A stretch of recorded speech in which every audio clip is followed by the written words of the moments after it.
అపోస్తలుడైన పౌలు కొరింథీలకు వ్రాసిన 2వ పత్రిక 11వ అధ్యాయము. కొంచెం అవివేకముగా నేను మాటలాడినను మీరు సహింపవలెనని కోరుచున్నాను. నన్ను గూర్చి మీరెలాగైనను సహించుడి. దేవాసక్తితో మీ ఎడల ఆసక్తి కలిగి ఉన్నాను. ఎందుకనగా పవిత్రురాలైన కన్యకనుగా ఒక్కడే పురుషునికి అనగా క్రీస్తుకు సమర్పింపవలెనని మిమ్మును ప్రదానము చేసి తిని గాని, సర్పము తన కుయుక్తి చేత హవ్వను మోసపర్చినట్లు మీ మనస్సులను చెరుపబడి క్రీస్తు ఎడలనున్న సరళత నుండియు పవిత్రత నుండియు ఎట్లైనను తొలగిపోవునేమో అని భయపడుచున్నాను.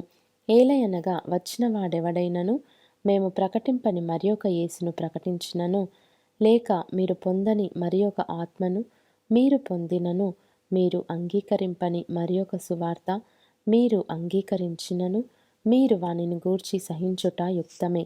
నేనైతే మిక్కిలి శ్రేష్ఠులైన ఈ అపోస్తలుల కంటే లేశమాత్రమును తక్కువ వాడను కానని తలంచుకొనుచున్నాను. మాటల యందు నేను నేర్పులేని వాడనైనను, జ్ఞానమందు నేర్పులేని వాడను కాను. ప్రతి సంగతిలోనూ అందరి మధ్యను మీ నిమిత్తము మేము ఆ జ్ఞానమును కనుపరచియున్నాము. మిమ్మును హెచ్చింపవలెనని మీకు దేవుని సువార్తను ఉచితముగా ప్రకటించుచు నన్ను నేనే తగ్గించుకొనినందున పాపము చేసి తినా, మీకు పరిచర్య చేయుటకై నేనితర సంఘముల వలన జీతము పుచ్చుకొని వారి ధనము దొంగిలిన వాడనైతిని. మరియు నేను మీ వద్దనున్నప్పుడు నాకక్కర కలిగి ఉండగా నేనెవని మీదను భారము మోపలేదు. మాసిదోనియ నుండి సహోదరులు వచ్చి నా అక్కర తీర్చిరి. ప్రతి విషయములోనూ నేను మీకు భారముగా ఉండకుండా జాగ్రత్త పడితిని. ఇక ముందుకును జాగ్రత్త పడుదును. క్రీస్తు సత్యము నాయందు ఉండుట వలన అక్కయ ప్రాంతములయందు నేనిలాగూ అతిశయపడకుండా నన్ను ఆటంకపరచుటకు ఎవరి తరము కాదు. ఎందువలన నేను మిమ్మును ప్రేమింపనందువలననా దేవునికే తెలియను.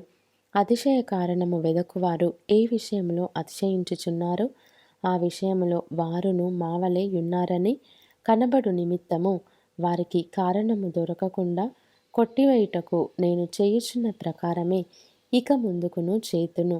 ఏలయనగా అట్టివారు క్రీస్తు యొక్క అపోస్తలుల వేషము ధరించుకొని వారయుండి దొంగ అపోస్తలులను మోసగాండ్రగు పనివారునై ఉన్నారు. ఇది ఆశ్చర్యము కాదు. సాతాను తానే వెలుగుదూత వేషము ధరించుకొనుచున్నాడు గనుక వాని పరిచారకులను నీతి పరిచారకుల వేషము ధరించుకొనుట గొప్ప సంగతి కాదు.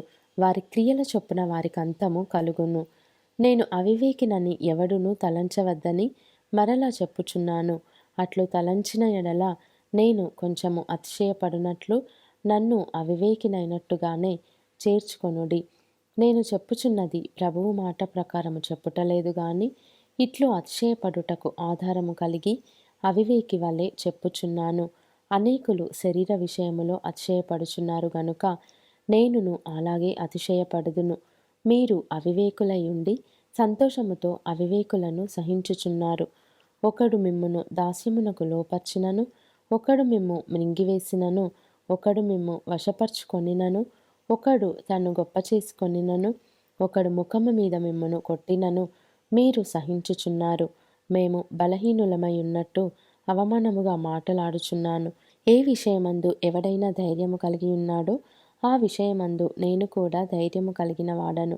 అవివేకముగా మాటలాడుచున్నాను సుమా. వారు హెబ్రీయుల, నేనును హెబ్రీయుడనే. వారు ఇశ్రాయేలీయుల, నేనును ఇశ్రాయేలీయుడనే. వారు అబ్రహాము సంతానమా, నేనును అట్టివాడనే. వారు క్రీస్తు పరిచారకుల, వెర్రివాని వలె మాట్లాడుచున్నాను. నేనును మరి ఎక్కువగా క్రీస్తు పరిచారకుడను.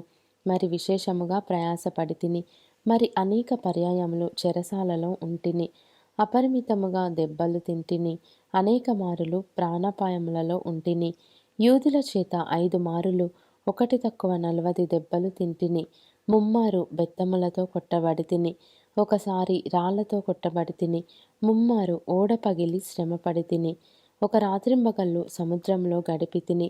అనేక పర్యాయములు ప్రయాణములలోనూ నదుల వలననైనా ఆపదలలోనూ దొంగల వలననైనా ఆపదలలోనూ నా స్వజనుల వలననైనా ఆపదలలోనూ అన్యజనుల వలననైనా ఆపదలలోనూ పట్టణములో ఆపదలలోనూ అరణ్యములో ఆపదలలోనూ, సముద్రములో ఆపదలలోనూ, కపట సహోదరుల వలని ఆపదలలోనూ ఉంటిని.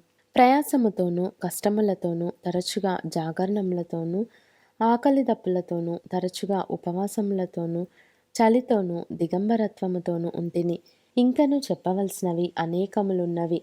ఇవియునుగాక సంఘములన్నిటిని గూర్చిన చింతయు కలదు. ఈ భారము దినదినమును నాకు కలుగుచున్నది.